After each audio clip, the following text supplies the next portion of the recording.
What's up, y'all? It's your boy Ray White. We back in the lab, about to go to work, showing some quick tidbits behind the scenes of some of the things that I'm doing to help build this business, content creation, things of that nature I'm working on in the background. And actually, put y'all on the tripod real quick. Not just because, I may be showing some, but just to keep it stable, because my hand be jittering sometimes. But anyway, excited for this behind the scenes look. Today was a day that I worked on a couple things that I'm super excited about. First one being that I sent out my first shipment of books, of my latest book. See how I say that, man? Because I know more books are coming, but my latest book, Advocacy in Action, 9 practical actions for allies in social justice. That just went out to a few folks today. I'm super excited about. I'm going to be planning on doing a little bit more of a launch here pretty soon after I get some content ready to go for that, which actually is going to be next week's task. I'm going to be focusing on, in a sense, the website, the landing page, some of the videos and content I want to put towards it to help market to that, as well as the sales in that whole process. So I'll go through that whole kind of gamut in the future on that regard in the future weeks, which leads me to kind of the way that I set that up and structure that. So I've been working on all my adult life. Essentially, I've always been a busy person. Like, I'm active doing something. Something's always happening. And because I have a tough time saying no to things, I often find myself double booked, triple booked, what have you, and have many competing deadlines, many competing priorities. So the concept of time blocking, something I know Michael Hyatt, I've heard quite often lately, has talked about, but I learned it in college like 10 years ago, 15 years ago or so. And it's been really beneficial to kind of designate certain times of the day to speak to what I'm doing during that time. So one, I'm considering when I'm the most active. I'm also considering the times where I am already, like, time has already been designated. So back then it was like, I got class and I got sports. Like, I have to make sure that I have those 2 times allocated in my day. And then the other times I am filling in to help support either my rest, my eating, the homework that I need to do, so on and so forth. Now that I'm out of that stage, I also utilize the same kind of framework where I have work and I have family. And so those 2 designated times, I do not budge, as do my best to not budge. And so the other times, the free time that I have, how am I filling in with, one, when I'm the most capable to execute work efforts, and then what are the tasks that are necessary to get done to lead to the bigger tasks, the larger goals I want to accomplish in the year. So time blocking has been really beneficial. I really want y'all to check that out and utilize that. If you are a busy person or somebody who has tough times trying to get things done, utilize that to your best of your abilities. For me, I've done kind of my time blocking on what my ideal week looks like. And then within the ideal week, certain times of the day, I do certain tasks and certain instances. And hence, I mean, if you look over there, you see that it's dark. It's dark. It's not in the AM. It's actually in the PM, because your boy gets more energy, more activity at night. I'm a night owl. I do my thing at night. So I get a lot of this work at night. Except in the morning, especially, I do a lot of work at night and not in the mornings, because in the mornings I'm getting up, I'm with the kids, I'm getting ready for work, all that kind of stuff. So time blocking is key. Make sure you do that. So for me, I do a time blocking method to kind of understand what my ideal time and days looks like. And then within that, I make my own little kind of makeshift calendar, because things shift and move all the time based upon capacity. And I try to put deadlines that I need to accomplish certain things by a date, and then certain days where I'm saying, okay, if the deadline is in 2 weeks, I need to make sure I do this particular task on Monday, Wednesday, Friday for the next 3 weeks, the next 2 weeks, to ensure that I accomplish that goal, right? So that's essentially what I do. It's pretty good. I do have the full focus planner, which I'll show y'all right here. The full focus planner. I'm not an affiliate, not yet. But I need to be more consistent in utilizing it, because I am still working off Q1 this full focus planner, and I got this. I'm gonna tell you the date right now. I may not intentionally put dates in it, because I knew I was gonna be like, yo, I'm not gonna be doing this to the fullest of my ability. But here we go, 2020.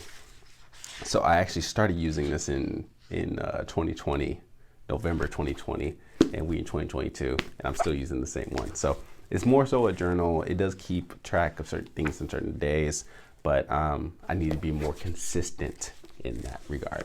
But that's not why I did this episode. I did this episode to talk about today in my time blocking and my work efforts, and what I'm focusing on today was creating a survey for a client that I'm working to do a presentation on in the beginning of February. Now, this client approached me a couple weeks ago, a couple months ago, wanting to do a cultural humility presentation. And cultural humility essentially is articulating that we are lifelong learners in this concept of building this cultural awareness, cultural competency. It's not just a one and done checklist thing. It's a constant awareness that there's a lot that we don't know. And in the midst of what we don't know, we're trying to find ways to be intentional with learning more in the moment. So asking the right questions, being aware of our own identities and the identities of others we're engaged with, and how that shows up in the work that we do. So I'm doing a presentation on that in a month from now. And in the midst of doing that, I wanted to make sure that this presentation just doesn't become a one and done. A speaker comes in, they do their thing, and they move on to something else. I wanted to build upon it so that way it gets a little bit more institutionalized than just a one and done deal. So part of that is I've had a couple meetings with the organizer, the person that brought me in, and just to kind of understand them, the lay of the land, what they're looking to accomplish, the concept of cultural humility, how it impacts their work. And then knowing that data is a key thing to understand the direction of where people are going, where they are at, and where they want to go. I created a survey to kind of help understand for me, like where people are at when it comes to these conversations. And then also for the organizer to kind of know, hey, like these are the demographics of your people. This is what they're thinking. Here's some tactics that we can analyze and utilize moving forward. And then it also fuels me to kind of have that presentation with them to say, hey, the data shows this is your community. Like this is your organization and how it relates to the greater community that we're a part of. What are some strategies and tactics and steps that we could take moving forward that I can provide and that we could provide together? Because I don't have all the answers. I want to be a facilitator in this space. So tonight essentially was drafting that survey. So creating that survey to kind of to set up that conversation. And the idea of the survey has three different sections to it. One section is focused on the demographics. So who is in the room, who is in the organization. The next part of the survey talks about the cultural responsiveness. And I went back and forth because there's a section in between that talks about cultural or the company culture. I decided to remove that part of the section to focus on cultural responsiveness because I wanted to get to the meat of whether or not the work that we're doing is meeting the needs of the people that they're serving. Not just whether or not the company is inclusive. Like, do I feel I'm inclusive? Strongly agree, don't strongly agree. I want to get to like, what are the tactics? What are the things that are showing our responsiveness to cultural elements that are outside of our own? And I believe that if we understand where we are at from a responsiveness standpoint, that helps create the conversation of how we can be more humble in that space to be more responsive, to be more adequate and equipped to engage those conversations, right? So the first section is the demographics, second section is responsiveness. Third question is more of a qualitative section of just some short answers. I have 5 questions in there that kind of say, hey, if you were to, what initiatives have you seen that worked well? What would you like to see done differently? What resources do you currently have? Things of that nature to kind of help paint a picture that one, we're all on this journey together. It's lifelong learning. Nobody is gonna have it all figured out, and even if you are at whatever quote unquote stage 1, we can grow into this kind of work, and just creating that kind of opportunity to create that. So that was tonight's work effort. I just wrapped it up, sent it off. It's actually scheduled, which is another thing. Make sure you schedule your emails, especially for your night owls.